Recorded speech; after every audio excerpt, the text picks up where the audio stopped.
Kades Kohod resmi jadi tersangka di kasus pagar laut Tangerang. Apa perannya? Kepala Desa Kohod, Arsin, ditetapkan Bareskrim Polri sebagai tersangka dalam kasus pemalsuan dokumen sertifikat hak guna bangunan, SHGB, dan sertifikat hak milik, SHM, di wilayah pagar laut, Tangerang. Penetapan tersangka ini dilakukan setelah gelar perkara yang berlangsung pada hari ini yang dihadiri pihak eksternal. Dalam keterangannya, Direktur Tindak Pidana Umum Bareskrim Polri, Brigjen Juhandani Raharjo Puro, menjelaskan, dalam gelar perkara tersebut, pihaknya sepakat untuk menetapkan 4 tersangka, termasuk Arsin, Sekretaris Desa Kohod, dan 2 penerima kuasa.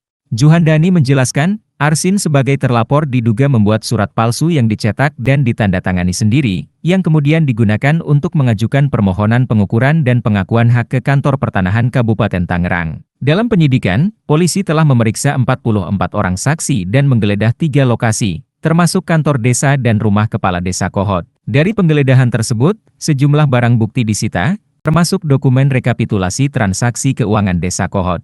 Setelah hampir 3 minggu menghilang, Arsin muncul kembali di hadapan publik. Terakhir kali ia terlihat adalah saat Menteri Agraria dan Tata Ruang, Nusron Wahid, mengunjungi lahan laut yang memiliki SHGB dan SHM pada 24 Januari 2025.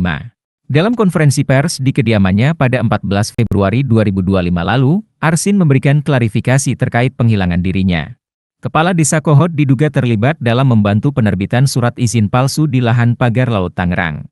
Namun kuasa hukumnya, Yunihar, menyebut Arsin hanyalah korban.